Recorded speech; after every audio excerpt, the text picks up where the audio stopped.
ગુજરાતમાં TET TAT pass ઉમેદવારોનું આંદોલન ફરી એકવાર શરૂ થયું છે। રાજ્યમાં શિક્ષકોની ભરતી છેલ્લા 3 વર્ષથી પ્રક્રિયા જ ચાલે છે।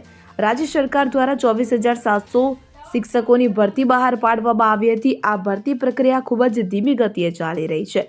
ત્યારે આજે સરકારના પોકળ વચનોથી કંટાળીને આજે ટેટ ટાટ પાસ ઉમેદવારો ગાંધીનગર પહોંચ્યા હતા। જો કે સત્યાગ્રહ છાવણીઓ ઉમટે તે પહેલા જ પોલીસ ઉમેદવારોની ટીંગાટોળી અટકાયત કરી લીધી હતી। આ દરમિયાન ઉમેદવારો અને પોલીસ વચ્ચે ઘર્ષણના દ્રશ્યો સર્જાયા હતા।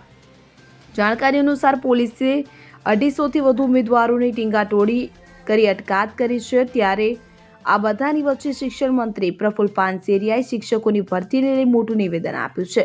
શિક્ષણ મંત્રી પ્રફુલ્લ પાનસેરિયાએ જણાવ્યું કે સરકારે બાંહેધરી આપી છે તે પ્રમાણે રાજ્ય સરકાર 24,700 શિક્ષકોની ભરતી કરશે। આ સાથે આચારસંહિતાને કારણે ભરતી પ્રક્રિયામાં મોડું થયું હોવાનું જણાવ્યું હતું। આમ ઉમેદવારોના રોષને ઠારવા માટે શિક્ષણ મંત્રીએ ખાલી જગ્યાઓ પર ચોક્કસ ભરતી કરવામાં આવશે તેવું આશ્વાસન આપ્યું હતું।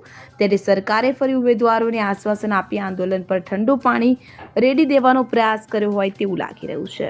Bureau report CN24 news. હવે જુઓ દેશ દુનિયાની તમામ ખબરો તમારી આંગળીના ટેરવે। ઉઠાવો મોબાઈલ અને Google Play Store પરથી ડાઉનલોડ કરો અમારી CN24 ન્યૂઝ મોબાઈલ એપ।